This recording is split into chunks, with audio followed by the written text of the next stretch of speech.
now. Um, and we are here because we want to start off by telling you congratulations, right? And congratulations is because the incoming student that you are bringing here to us to become a MATE engineer were absolutely fantastic, right? So these are still the 2025 cohort numbers, but to just give you an idea that 64% of our first year students last year had a matric average of more than 80%. And knowing what I know, it's going to be very similar this year. Sorry. This is what happens with technology. If everything is connected, that I don't even know why it's connected. So my phone starts ringing here, completely disconcerting. But in any case, so we get 26,000 applicants. We only have 950 places. We normally enroll about 1,000, 1,100 students when we start off, because there's some attrition in the first semester going forward.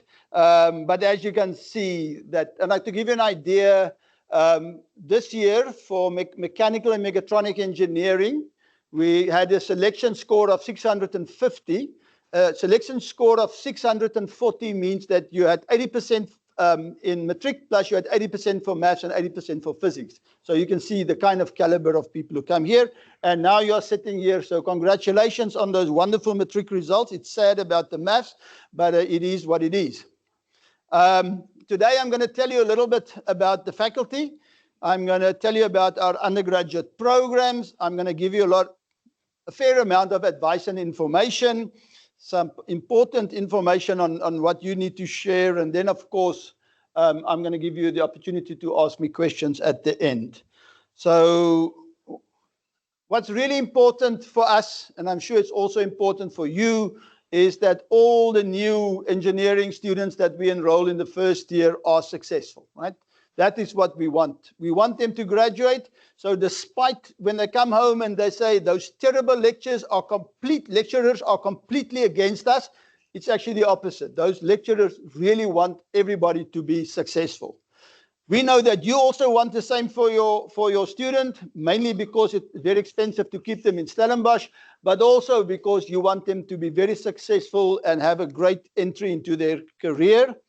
And what I'm going to tell you this afternoon, we're going to start telling them on Monday, and we've got Dean's lectures. You'll see later, I'm going to tell them repeatedly what I'm going to tell you, because they really have to understand that we want them to be successful. We have systems in place to make them successful, but they need to make use of these systems, right? And I'll come to that a little bit. We really appreciate your support, and you will see later that we really encourage you to keep being engaged with your first year student with us, so that you know what's going on. So my role here is to sort of keep this place more or less out of trouble and on a right track. And I think we're in a great track. But one of my other roles here is I'm the guardian of the first year. So any first year student who want to come and speak to me, my door is always open. You are always, so can let us know, that what's going on. So I'm here as the guardian of the first years. They're going to be 1,000 of them, so I'm not going to know them all by name, and I can't see them, each one of them, every day. So we have a support structure that will also help them. But in the end, if you think things are not working, you say, go and speak to the dean, right? And then I will help them. I will also regularly meet them in the dean's lecture, which is normally on a Monday, but there are some classes this year which will be on a Friday, I'm told. And it's part of an official module called intercultural communication, so they have to be here. Then we give them advice on effective study methods. We tell them how to have a balanced life as an engineering student. And we also tell them, what support do we provide in the faculty, and also what other support is available in the university. We have a support staff that helps us. So you've seen August around. So August was very involved with the recruitment. So some of you might have seen him last year or the year before when he came to visit the different schools. He takes a real interest in our first-year students, but then also we have Miss Natalie White, which is based in our office, and she is normally the first port of call when there are issues, when the wheels are coming off, as I say, emotional issues, study issues, because she knows exactly where to direct them. So Natalie White and August are very important. August's other role in the faculty is also to help us determine which student needs financial support, and then we assist where we can with some financial support. In addition to that, we have 2 educational psychologists. They work part-time, but they only work for engineering and only for engineering students, right? So we can offer that service to your students, and there's no charge for that, right?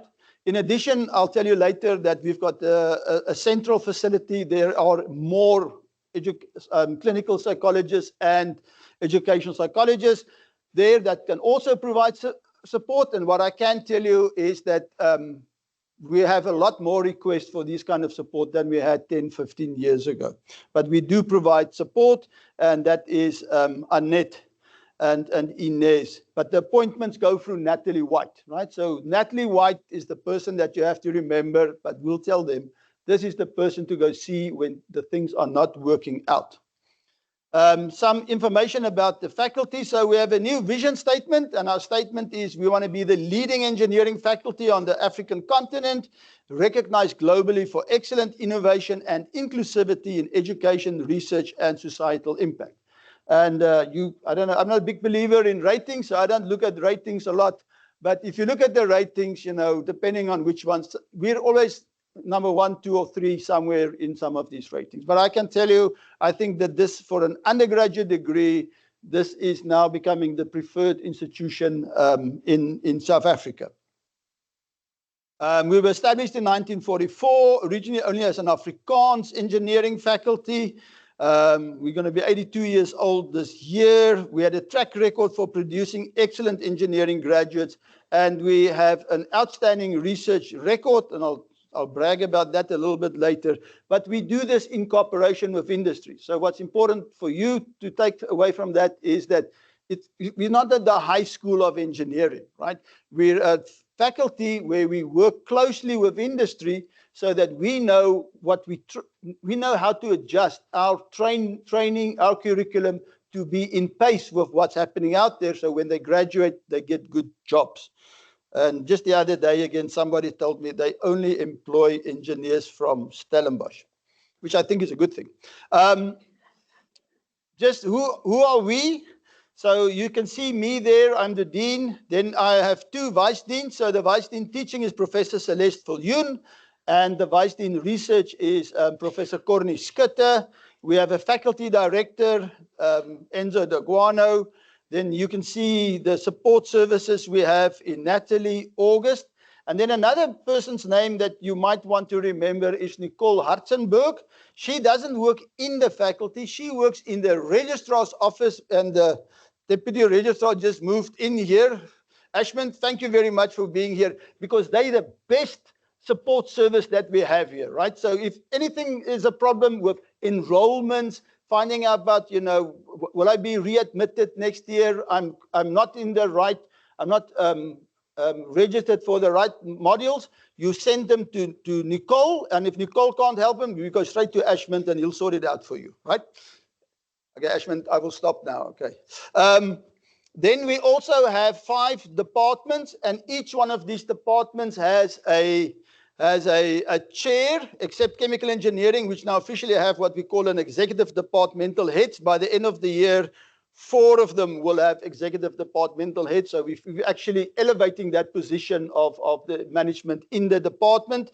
So you can see Professor Christy Dorfling in chemical engineering, Professor Nico de Koker in civil engineering, Professor Hubert van Eden in industrial engineering, Professor Jaapie Engelbrecht in electrical and electronic engineering, and Professor Johan van der Stey in mechanical and mechatronic engineering. Next year, there will be some new faces because some of them's term end and they will move on. But what's important, why you have to know about them, is that from the second year onwards, I'm no longer responsible for all the undergraduate students. That role now becomes the departmental head.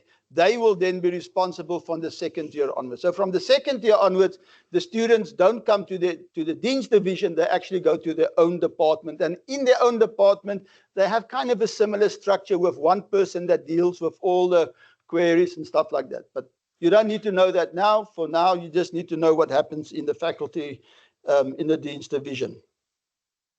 Then to just give you some numbers, so last year we had 3,500 undergraduate students and 1,600 postgraduate students. We graduated 499 BEng students. I hope that, well, for the 2025 year, that is the 2024 data, the 2025 academic year only officially ends in March this year when we have the second graduation. I think we're going to be over 600.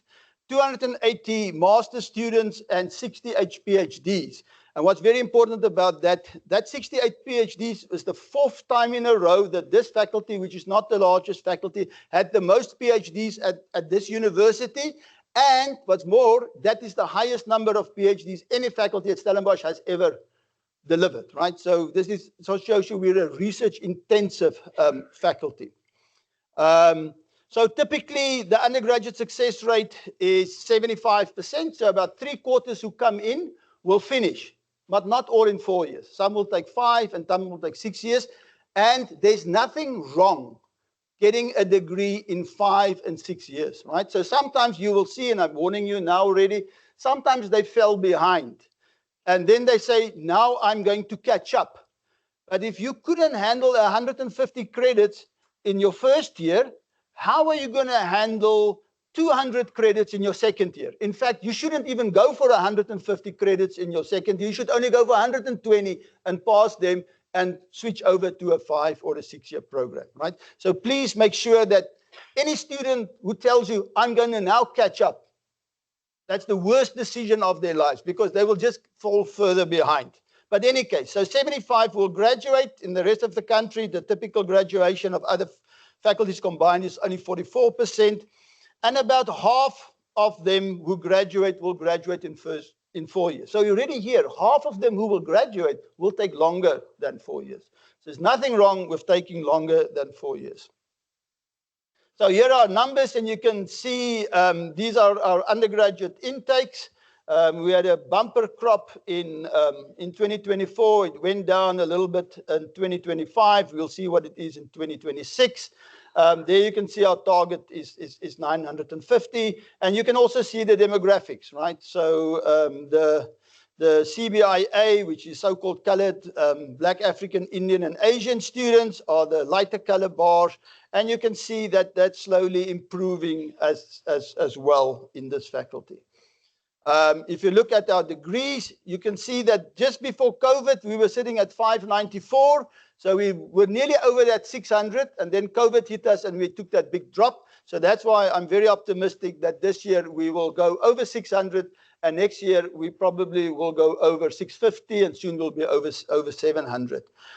There you can see the demographics as well, and you can see that we have a challenge with some of our CBIA students getting them through the program. And we acknowledge that, and we do put extra effort in place to make sure they are successful. There you can see our postgraduates, and you can see that has been a constant increase over the years. Again, 2020 was a bit of a dip, but the COVID didn't hit them as much as it hit the undergrads. The little gold bars there, you can see the PhD, the maroon bars are the PhDs, and the gold bars are a postgraduate diploma. So you can see a steady increase there as well. And this is our research outputs, and you can see the faculty has really done well over the last 10 years, increasing, doubling, or even more than doubling our research outputs. So we're doing very well from that perspective. So what about our undergraduate programs? So what's very important, all our BEng programs, even our data engineering program, are accredited by the Engineering Council of South Africa, ECSA, in order to be the correct academic qualification to register as a professional engineer. And then through the Washington Accord, our degree is recognized as the academic qualification in a number of other countries.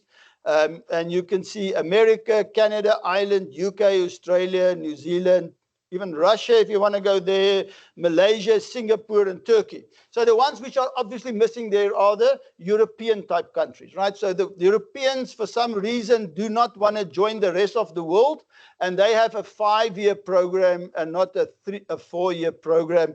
But we are working with them, and hopefully they will change. But that doesn't mean that you cannot go work in Germany or in France with a degree from Stellenbosch, right? But you cannot register yet as a professional engineer. You probably will have to do an additional master's in the European environment to be able to meet their requirement. So data science is something that we put a lot of effort in. So we started with a new program in data engineering in 2020. It's also EXA accredited, and it's part of the Department of Electrical and Electronic Engineering, and the degree that you get will actually say Electrical and Electronic Engineering, but the focus area will be data engineering. And it doesn't have a common first year, and I'll explain that to you in the next slide. And they do a big bunch of statistics and computer science. So we take some engineering content on and give more emphasis on computer science. And that we also have a postgraduate diploma and a master's, a structured master's, which is coursework master's in data science. These data science students or the data engineering students are well sourced by industry. They really like these graduates of us. So we still for this year have a common first year, which means that if you came in and you were selected and you had an offer as a civil engineering student, but you really want to switch into mechanical or mechatronic engineering, but your marks weren't there, you can still do it, right? Because we have this common first year.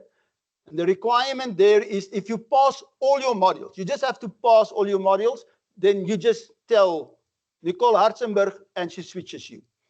If you've failed 1 or 2 modules, then you need the permission of the chair of the department into which you want to switch. So let's say you're in civil engineering and you failed chemistry, right? But you want to switch into mechanical engineering or mechatronic engineering, then you go to Professor Johan van der Spy, the chair, and you say, please, chemistry is just hard. You struggled with chemistry, I struggled with chemistry. Be lenient and allow me to switch because look, my maths, my applied maths, my engineering maths, and my other courses are really great. However, this is also now where you see that most of the students take engineering drawings, but the data science students take a statistic module called probability theory and statistics. And in the second semester, there's a strength of materials where they take data science. So the data engineering students cannot switch that easily. There is a possibility that they can switch here at the end of the first semester because there's an equivalent module for this in the second semester, right? But that means they have to take an additional module if they want to keep on the 4-year term. So there's this little window open there, but if they finish here, they can switch if they passed everything, but they're probably going to take an extra year. So data engineering is the only one at the moment, which makes it a little bit difficult. But you also should notice here, we've got engineering maths 115 and applied maths B124, and the second semester 145 and applied maths B154. So you should remember those names, engineering mathematics and applied mathematics. So those are the modules they're going to complain the most about. Those are also the modules which they're going to struggle the most with.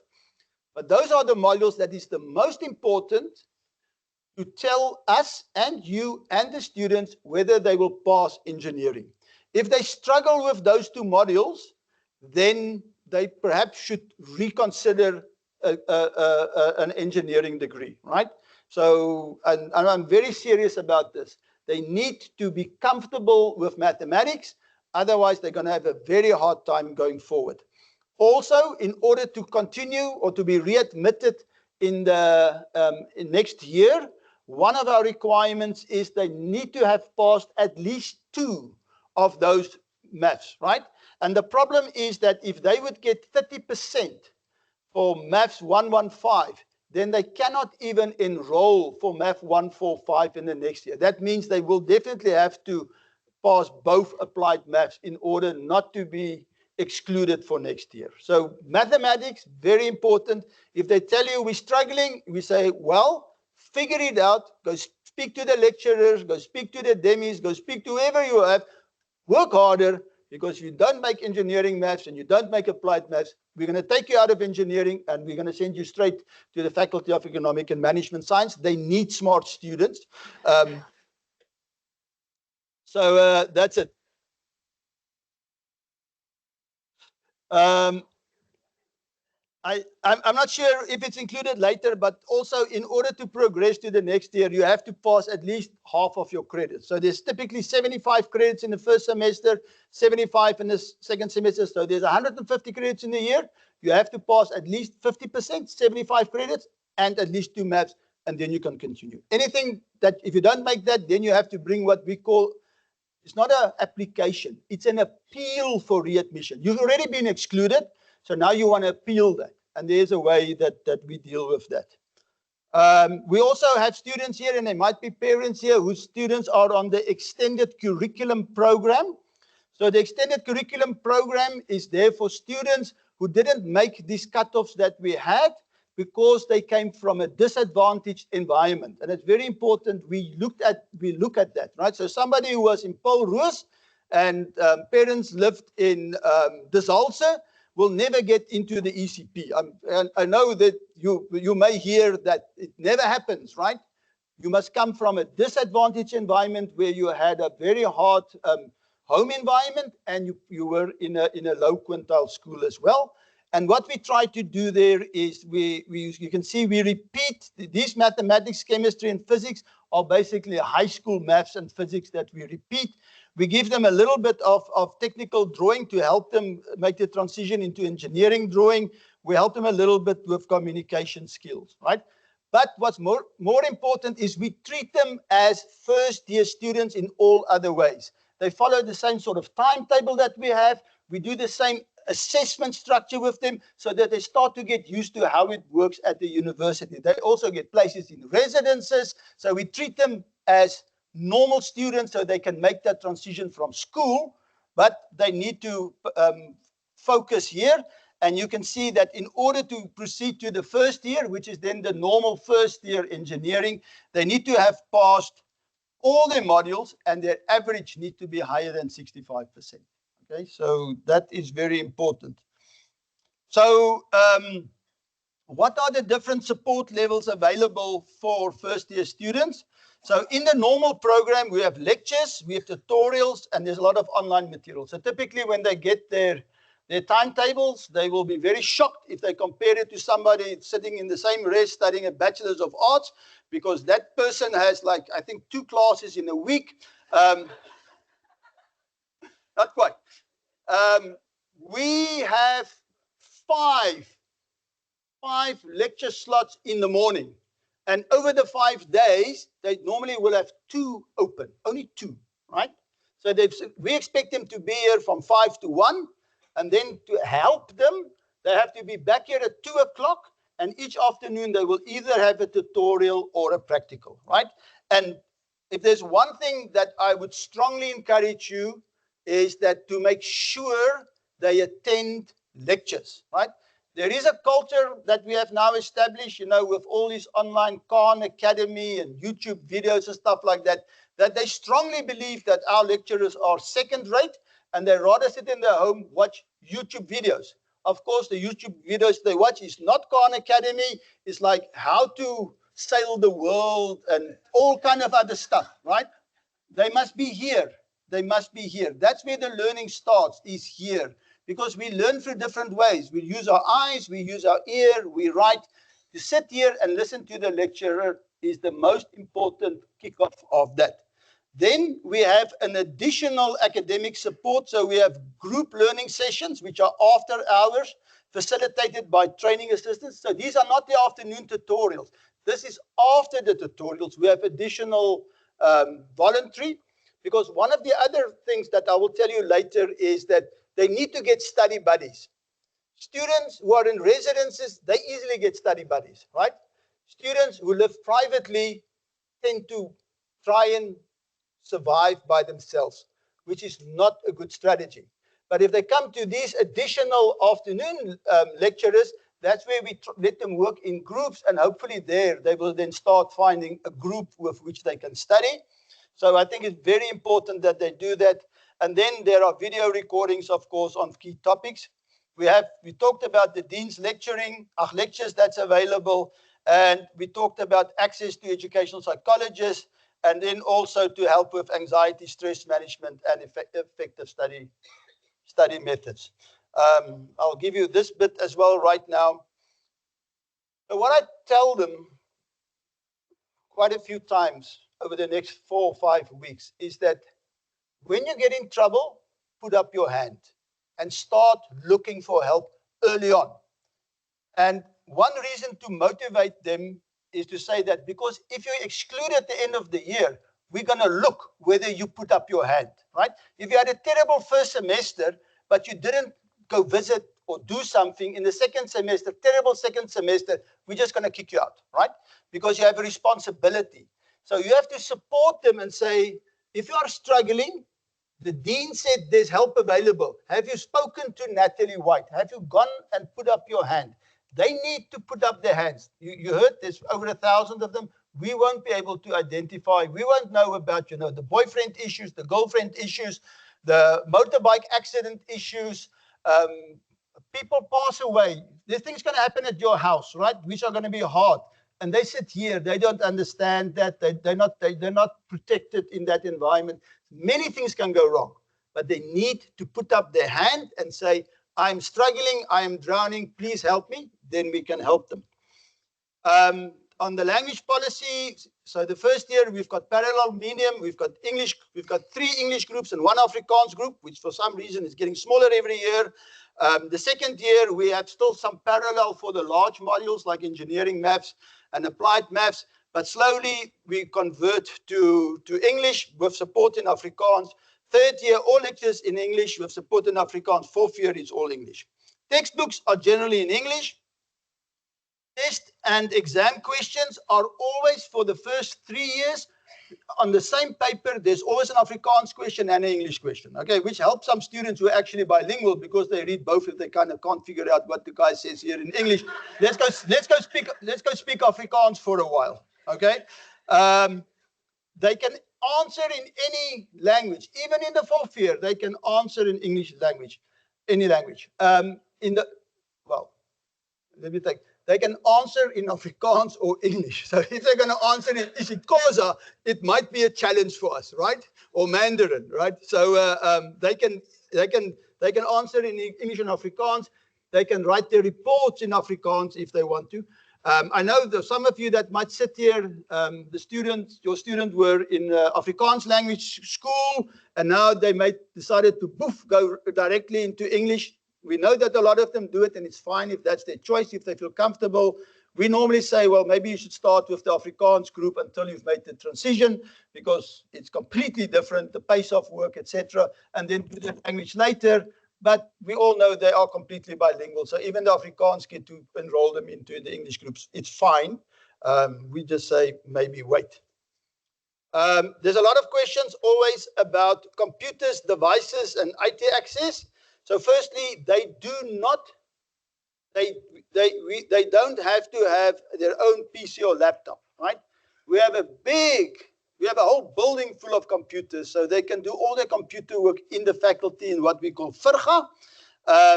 They've got 24 access to that, etc. They only need a very basic pocket calculator, but they will get the information on which one they have to use.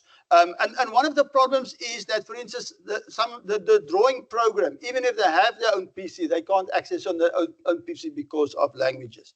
However, we know that some of them will have either a computer or a tablet or both. That helps, right? Because there's a lot of stuff that happens on the computers these days. So instead of having to walk to the faculty and make use of it here to use Word or Excel, they can do that in the reses. And a lot of students now, we can also see, sit in class with tablets to make notes and things like that. So it helps if they can afford it, but it's not a requirement. However, of course, if that laptop is in the room, it doesn't only will be used for engineering maths. It will also be used to binge watch series. Okay, so there's a risk of having this technology in your room as well, right? I mean, we frequently have students. They either get addicted to YouTube videos, to playing online video games, or to just surf the net all the time. So that is a real addiction that they develop, sort of a way to not deal with the real hard stuff. So be aware of that and try to monitor that. If they do have their own devices, they have to register that with the IT service, but we will tell them where to do this, etc., etc. Textbooks. So textbooks, you can order them online, or you can go to Van Skyk, which is in the Nielsen, which is on main campus, and they can go buy them there. Textbooks, I have to share this with you. So we read over 300 appeals for readmission this time of the year, right? And then there's some things that I always remember, something that I read. So one student actually wrote, it was like 3 or 4 years, and he's been excluded a few times. Then eventually he wrote, I now have a mentor who is a senior engineer, and he gave me all his old textbooks. Textbooks are really useful to study engineering concepts, okay? So it took him 4 years to get to that realization, but I can tell you, I mean, I moved office and I unpacked my books the other day. I still have all my undergraduate textbooks, and you know how much they were? 27 rand, some of them. I knew we had to buy one. It was a noise textbook that was 120 rand. We all thought it was the end of the world. We would buy this very expensive one. Then drawing instruments. So here is an example of the drawing board they need to buy. You can buy that in the Nielsen, or there's a big second-hand market around, because all the all the second-year students who had engineering drawing last year and were fortunate to pass it, they want to get rid of their drawing board. So in the reses, they can buy a second-hand. It's fine to buy a second-hand one. So and then also some of them might come here with drawing boards and drawing instruments that they use at school. But in the end, they need to have one of those. Some advice, right? So what are the common concerns? So engineering is demanding. I can tell you this is not an easy program they got into. It's hard, it's difficult. But it's even worse, it's very unfair. And I'll share this with you as well. It's not like medicine where you have to sit and just memorize a bunch of stuff. It's things that you have to understand. So well, they do other things in medicine as well, right? But they first have to get all this stuff in their heads, all the symptoms, and then they do the other stuff. I completely agree. That didn't come out the right way. But engineering is unfair because it's something that you must get. And we have some students who are very smart, or they just inclined. They look at something, they listen to the lecturer, they read in a textbook, and they got it. And the moment they got it, they do a few problems, and they can move on, right? And they don't need to put in the same amount of hours of those other students, which are the majority actually, that really doesn't just get it the first time around. So sometimes it will happen that one student will sit with another student. This one student spent a lot less time, after hours on his or her work than this one, and they feel it's strange. But it's not strange, it's just the way that we are made up. So be careful if they say, but you know what, Johnny only studies 2 hours. I'm not going to study the 4 hours that the dean told me. Then just ask, so what does Johnny get for his tutorial test? Okay, and do you get the same marks for your tutorial test? Okay, it's very expensive to be here. We made some calculations recently, and we think that to be here is now close to 200,000 rand a year, taking in our fees, the resident fees, some pocket money, etc. So it's a significant investment. So we want them to be successful. You want them to be successful. Then the other issue that you also worried about is, can they maintain a healthy balance? Yes, they can, but you'll see later it comes they need to be able to manage their time very, very carefully. So one of the, and this again, we do some exercises of them. They need to learn very early on to manage their time, because this is a place with a lot of distractions, especially in the residences. You know, there are haste dancer and sokkies and rugby matches and you name it, and the Simonsberg Met, and I don't know what is happening, right? So all those things are happening. And then the other that also is true is that large classes, fast pace. So you kind of disappear here, right? If you don't get with the program, you disappear. So you either have to put up your hand or get with the program, because we cannot keep our finger on all of them. We want all of them to have a world-class engineering qualification. So it requires commitment and hard work, discipline, maturity, and personal responsibility, right? And this is very important. Their first priority at Stellenbosch is to get the degree. It's not to play for Marty's rugby. It's not to see how much you can drink. It's not to be the prim of the residence, right? It's to get the degree. And all the decisions they make, they must always think, will this help me to get the degree, or will this take time away? And it's fine that it takes time away, but then they must understand the risk and they must do that trade-off. So the main goal here is to get the degree. And then also we want them to aim to be good engineers, which means they need to understand the work. They need to deal with technically demanding problems, but we also do that. So one thing they will tell you is that I just never seem to be able to finish the papers in the assessments, right? That is by design, right? We make it hard to be able to complete the paper, right? It's because this is part of how we train you to become a good engineer. Learn that by doing as many problems by yourself, right? So they need to solve. You will see that a lot of the stuff they do is solving problems in tutorials, for homeworks, etc. And even the assessments are normally problems they have to solve. But they have to be careful to only work on trying to do a lot of example problems, right? So I will also tell them, you always start by first getting the theory under your belt, right? So focus on the textbooks, focus on the theory, focus on what happened in the lecture halls, make good summaries for yourself, understand what the theory is, and only then start working on the problems. And then also don't try to just pass with 50%. For the record, if you say that there's transcript and it says 50%, it means they had to write a rewrite in some sense. Okay, the assessment policy is quite difficult to understand, but if they get 50, right? If they get 51, it doesn't necessarily mean they had to have a rewrite. But if they've got 50, like 90% chance they had to write a rewrite, which means they had to write all 3 assessments. That's a big red flag, right? They shouldn't get 50s. They should typically get 55s or 60s or 70s. And of course, there are some who get 95 and 100 as well. Use the resources, class attendance, and review the material. Take practice and tutorials very seriously. Study the material before coming to class. So we tell them exactly, they get a module framework next week, actually the week after next. Well, actually next week it will be uploaded on STEM Learn. They will see exactly what's going to happen every week, right? They will know which chapters we will cover when. So they do some pre-reading so that they don't walk cold into the lectures. Do the problems, red circle questions. Ask questions in class. So that's another amazing thing, right? Very few students ask questions in class. Tell them it's fine, right? I normally say, there's nothing like a dumb question.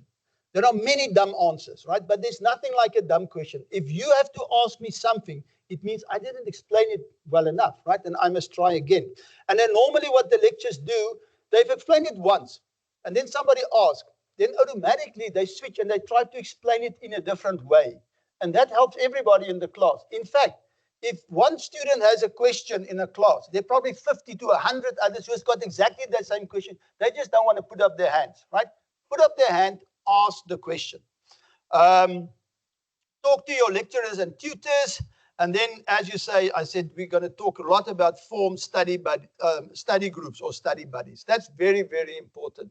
You also learn a lot by discussing problems with another student. And I also tell the students that it's not only the student who's struggling who learns from that experience. The student who may think they understand it actually sometimes discover in trying to explain it that they don't understand it quite well. So their understanding also deepens. So both parties score, not only the one asking, also the other one explaining. And that happens in studying in peer groups. Then, and that's a very important thing, it's keep up. If you're 2 weeks behind, right, in 3 weeks' time, if you're 2 weeks behind, you might as well pack your bag and go home. You cannot catch up. Not in engineering. You cannot catch up. We tell them, have a great time, drink a lot, do Fensters or whatever it's called these days. That Sunday, which I can't remember, I think it's the 8th of February, you sleep and you drink all your pills and you sort yourself out. 9 o'clock Monday morning, you're in class and you start working. Monday evening, you're in front of your books, right? That's very first day. That is very important because you cannot catch up. So how does it work? So you will see that our typical credit per module is 15. So how it works, 15 credits is 150 hours of total work over the whole semester. So 32 hours is in contact sessions, right, which includes lectures and tutorials. 16 hours, sorry, that's per week. And 16 hours is after hours. So already you can add them up. You get 48 in a week, right? So it's not a 40-hour job here. It's a 48-hour job. Then for the test week, we all write all our test weeks or our A1 assessments in 1 week. There's 12 hours of preparation and 2 hours of writing. And then for the exam, which is the so-called A2 assessment, you typically say it's 18 hours of preparation and 3 hours of writing. And all that, if you do the sum, hopefully adds up to 150 hours. So that is how we calculate that. But what's most important is you heard is that in a week, 32 hours they will be with us, and 16 hours they'll be sitting on their butts in front of their desk wherever they study, or working with their study buddies. So they should work 5 evenings per week, 3 hours per evening, start studying at 7:30. On weekends, they have 3 to 4 hours of preparation. So I know my colleagues sometimes are very harsh. I try to be a little less harsh. So what I tell them, which I think is a model that kind of work, is to say there are 5 evenings, during the week. Yeah, you can go socky one evening, right? Or go drink one evening or do whatever you do. But the other 4, you're in front of your book. So Friday, if you went to the socky on Wednesday, then Friday you're in front of your books, Friday evening, right? You're not out with your buddies catering. And then one day over the weekend, you work hard, right? The other day, you rest, you go to church, you go run in the mountain, you go hike, you do whatever you want. But 4 evenings, you have to sit in front of your books. One day over the weekend, you have to stay. And then I know there are some nice things around Stellenbosch. And I said, and then 1 weekend a month, you can disappear. It's okay, right? But of course, you just have to manage that yourself. So there you get some additional pointers. If you hear that every weekend they're in the mountains with the Berg en Tour Club, the BTK, you say, this is not working, my friend. You cannot be in the mountain every weekend, right? 1 weekend in a month, you can be in the mountain. The other 3, I want you back in res. Then also, if it's weekends or public holidays and even vacations, it's not really a holiday. It's time to catch up. Okay, this is a terrible place to study. You can see that. Right? But there's a reward. That's a reputable degree that is recognized widely. And I can now, anecdotally, I can tell you of companies in Europe who come to Stellenbosch to recruit our students to go work as engineers in the Netherlands, right? And not only the Netherlands, in America and things like that. So we really have a very, very well-respected degree. So that is a great prize to have. You're going to be able to solve technical problems, and you are going to be successful in a wide variety of jobs, right? Because not all engineers end up doing engineering. A lot of them do lots of other things, right? I mean, the one example that I always use as the previous FNB CEO. Yeah, Sillier. What's her name? Jacques Sillier studied civil engineering here at Stellenbosch, right? But he eventually became the CEO of FNB, right? So completely in the financial services. So we have many examples. Actually, one guy that we will give a honorary doctorate this year, Chart van der Walt. He started Time Bank. I don't know if you heard about Time Bank, but Chart and another guy started Time Bank. He studied chemical engineering, got a PhD in chemical engineering. So you're not necessarily going to end up in engineering jobs. You can end up in marketing. You can end up in finance, a lot of different other places. All right. So now, what should you look out for? What are the sort of warning signs that you looking at? Oh, and the people may taking photographs. You're more than welcome to take, no problem. But we will also even upload this, and you can download the whole thing and get all the slides.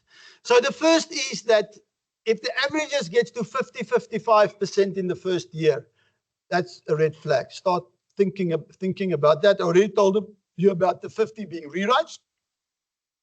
You see, often passes modules for 50. If they tell you no, they still have to stay another week or two at Stellenbosch because they have to write A3s. So A3 is kind of a rewrite, right? If they missed A1 or A2 because they were sick, then they have the A3 opportunity. But if they wrote A1 and A2 and they got to write A3, that's like to have an additional exam to get through. The marks will go down, right? So all these 80%ers that we are taking in, they will not necessarily be 80%ers here, right? So that those marks will go down. But if the 80%er starts performing below the 60%, so if somebody who's got 80% for maths in matric now have 55 for engineering mathematics, then that's another red flag that you should be careful about. But do expect, and also encourage them, you know, if they say, I really want to get 100%, it's impossible, right? So say, that's fine. And also 75% here is a distinction. Say, well, aim for 75, get distinctions, but you know what? If you get 70 or 65, it's fine. You're making progress, right? Then you will see that sometimes what happens is that they come here in the first semester, they listen to me, they get very scared, they study really hard 4 nights a week in front of them, and then they pass and they actually get good marks. And they think, you know, this is actually easy. I can do this. This guy, he was just giving us a script now. We can move on, right? Maybe now 2 nights out on town, not only 1 night out on town. The problem is in the second semester, it gets more difficult, right? So even they successful in the first semester, the second semester, they get into trouble. And then especially in the second year, right? If they did well in the first year, they say, now we really got this thing, right? But every year, the ratchet goes up. So if they think they got it, they can slack on their work. It doesn't work because they go this way and the work goes that way, so the gap gets bigger. So please make sure that they do it. Many students present with anxiety and depression. We see a lot of that, so be careful, listen to them. Send them to Natalie. We've got people that will assess them and identify those conditions. They don't ask questions. They don't work in the small groups. And they just don't talk, right? They don't. If you ask me, how's it going? No, fine. Well, then the next question you ask, so what do you typically get in your TUT test? Remember TUT test. It's very important. They're going to be very scared of TUT test. Ask them, do you get 10 out of 10 for your TUT test? They say, no, we get 2 out of 10, which is normal, right? But it's not good, okay? So ask them, what do you get for your TUT test? That also works. So let them tell you, you know, I'm struggling with maths, I'm struggling with physics, whatever it is. And then there again, you say they don't seek help in time. The sooner they get into trouble and recognize that and do something about it, the better for you, the better for us, but most importantly, the better for them. So we do have help around. So firstly, and again, unfortunately, we had in this faculty 2 suicides already while I was here, and we probably had at least 5, more than 5 attempts for suicide. So these things happen. There's a number that's on the back of the student car for an ER24. That number there is 01 1020533032. You call that number, they send somebody immediately to deal with the issue, right? Whether it's a psychotic incident, whether it's a threat of somebody who want to do self-harm, that is something that needs to be done. We also have the Center for Student Counseling and Development, and they also have a number, but that's not a 24-hour number, right? The 24-hour number is at the bottom. So we have that available for negative emotions, irritable, they're always tired, they cannot sleep, they have difficulty to concentrate, there's a change in appetite or weight, or they look depressed, then they can come to Natalie, or they can go to CSCD, or Natalie might refer them to CSCD, or Natalie might refer them to one of our educational psychologists who then sees it's something more than just study methods and things like that. And one of them will then say, you should go see a clinical psychologist at CSCD. So what is a good recipe for failure? So try the high school approach, right? So the high school is very structured. It's not a lot of work. And it's all about the marks, and it's not about understanding. So that doesn't work here. Learning mainly by doing examples also doesn't work. I already made the case for understanding the theoretical part of it. Just working out old exam papers, poor study approach. Oh, and then, of course, the wonderful thing, right? So we all make use of tutors in high school, right? Because if you don't make use of tutors, you're not going to get a distinction for mathematics or physical science, whatever. And then they come here and they try to follow that same recipe. And I know, there are some of our senior students who are making themselves available for paid being a tutor. So the first thing I want to tell you is those students who are making themselves available as tutors are students who have free time. They have free time because they didn't pass all their modules, and therefore they don't have a full load, and therefore they have time to be tutors, right? So these are not our top students who are tutors. So beware. We do not encourage that, right? Because as you go into the years, it gets very specialized, and there are no longer tutors available at those things. So if they tell you, I want a tutor, you say, no, you have a tutorial, right? You go there, you go ask questions there. You have a lecturer, you have what we call demis in the tutors, other students, free of charge, they will help you, right? Be careful about making use of tutors. As you can hear, we're not in favor of tutors. Self-discipline, time management, very important. But sometimes people come here and they don't want to study engineering, right? And then it's hard, and then it's really difficult. So think about that. My general advice then is go somewhere else. Don't make your life hard. If you don't want to be an engineer, this is hard.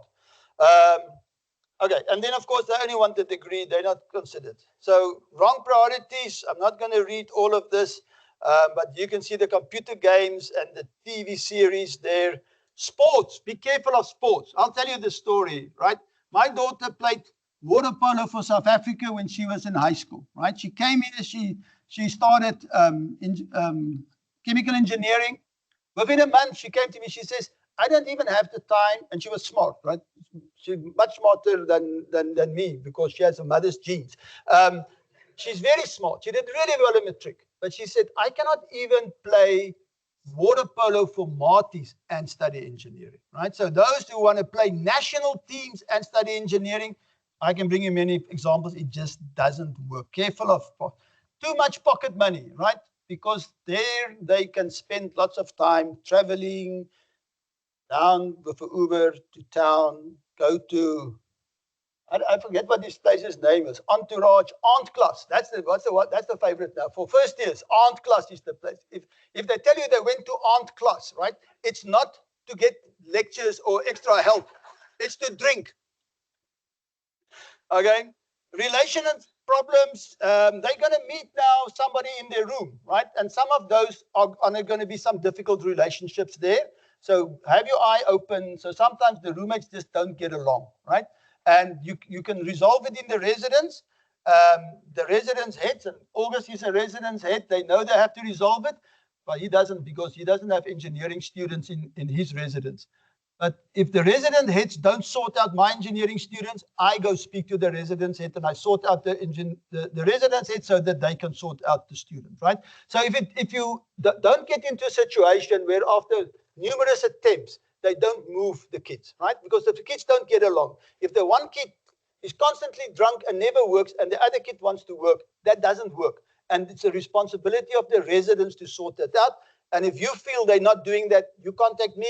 I drive there, I live in town, I sort it out for you. Very important, because we want to maximize our students' success here. Also, be careful, there's going to be issues at home, right? Not all of you have issues, but some of you may have issues, right? Parents getting divorced, illnesses, grandparents, health deteriorating. Be careful about how much information you share, because remember, they don't know exactly how bad it is, right? So they don't know if Oma is going to die tomorrow or only in 10 years' time, right? So just tell them, Oma is sick and we're very worried about her, but you focus on your studies. If it gets worse, we will let you know and we will deal with that at that time. Be careful to project your issues onto them. They take it very personally. They're away from you. They feel terrified. Anxiety kicks in, the studies goes away. So be careful of what you, and then also these excessive family commitments, okay? So if they tell you, I can't come this weekend because I'm writing a big assessment on Monday, then they can't come this weekend because they're writing a big assessment on Monday. And you should respect that, right? And Oma and Opa and aunts and tannies will have to say, where is Susie? Susie's in rest, she's working because she's got a big assessment on Monday, and that's why she's not in this big dinner we're having on Saturday evening. So working unwisely, insufficient sleep, inefficient use of time, not using the lectures or the face-to-face opportunity, not using other support offered, cramming. So cramming is something that they do. They think that, okay, I'll go slack and then I'll study really, really hard, right? But the problem is they study really, really hard that week before the assessment. That's very shallow learning, right? Which means 2 weeks later it's gone. But in the next semester, they actually need that knowledge now because it's gone, they crammed, then they struggle going forward, right? So cramming is not a good idea. Okay, and then these things, right? Where's my thing? Here's my thing, right? These things, right? Very, very, very, very distracting, right? So one thing that we will tell them is, I will tell them, when you study, you don't put it in the cupboard, you switch it off and put it in the cupboard. Because when you hear that ping, you don't go like, oh, Johan van der Spy, what is he saying here now? Let me see, right? So they have to remove them from social media while they are studying. Unsatisfactory progress. I told you about the 75 credits that they need to pass and the 2 maths. And then after that year, there's also a cumulative credit, but we'll explain that to them very carefully so they understand. The program and our exclusions is geared towards that they should finish in 6 years, right? Not in 4 years, but in 6 years. So we open that up. Okay, they shouldn't come to university to play. Okay, we must take that out, right? Because they're not here to play, they're here to study. They know that. Your contribution, maintain contact, encourage them, ensure that you know how they are progressing, encourage them to aim high. Okay, we will try to keep you informed, but there is this thing called the Poppy Act. So if you call me and you say, excuse me, what is Susie's, what did she get for engineering maths? I'm going to tell you, I can't tell you. All right? So the best I can do is I can have a meeting with you and Susie in my office, and I can say, Susie, why don't you tell your mother what you got for engineering maths? But I can't tell you, okay? So yeah, it's a new challenge that we have. I mean, in my days, I was saying, all our marks with our names were on the glass doors, right? So everybody could see where everybody was, no longer. If it's a class problem, we have class representatives in each class where they can have it. I speak to these class reps once a semester. We get all their feedback. They can speak to an engineering student council, or now it's called the engineering student committee member. And as I say, once a week. If your student has a problem, ask them to speak to the lecturer, to speak to Natalie White, to make an appointment to come and see me, to go visit CSCD. But as you see there, they need to take responsibility, right? They need to responsibility to solve problems before they come to you, right? So that part of our role also here is to help them grow up and also to make them professional people, right? So you also see sometimes we deal with them in a very professional way because we want them to be professional engineers when they go. Do not wait. Okay, so there's more important. So that is the faculty's website. So you can see there's a lot of information here. This is also where we will upload the presentation. There you can see the presentation to parents will be uploaded there. And I don't know, yeah, and the presentation to the students will also be uploaded here once we've made that. There's the welcoming program. You also can go to the welcoming program. I don't know how many of you are going to join me at the Donnie Craven just now, where the rector is going to welcome all our newcomers here. So there's a whole program going on. So safety, we're getting to the end. So safety, Stellenbosch is definitely not the most dangerous town in South Africa, but it's still an issue, right? And if a student will walk by themselves 3 o'clock in the morning from town back to the rest, they may get mugged, they may get friendly. You heard about the student that was killed. That student actually wasn't our student, was a science student, but he worked in our faculty. And he cycled 3 blocks, but it was 3 o'clock in the morning all by himself. Right, so be sure that they know about this. So we are quite convinced that Stellenbosch is well known in the Uber environment as the town with the shortest Uber trips, right? They actually Uber. Actually, me and my wife sometimes also Uber a kilometer and a half. Yeah, but that's a good point. So me and my wife, we live a kilometer and a half from downtown Stellenbosch, right? Along where most of the residents are. We would walk to town at 6 when it's light, and at 10 o'clock when we go back, it's dark. I will Uber. I will myself will not even walk, me and my wife by ourselves. So just if they go out, they can go in groups, right? That helps. So if 10 of them are walking back to rest, it's fine. But it's 1 or 2 of them by themselves, that's a problem. And we do have campus security around. So there's the campus security numbers. Around our faculty, we take a lot of care of them. So we have a permanent security guard in the evenings at that main entrance there. And our new main entrance that will hopefully open by next week, we will also have a security guard, right? If they need to walk to their car that is maybe just parked in the street, they can ask that security guard to walk with them. Or they can call campus security, who will send, because we've got roaming security personnel as well, who will then come and collect them and walk with them to their vehicle, etc. We also have shuttles that now work. The shuttles now work 24/7, right? We also have shuttles that work 24/7. So we will inform them about that. So they have to be careful, right? But it's much better than studying in Braamfontein or Hatfield, right? There's the dean's email address, engdean@sun.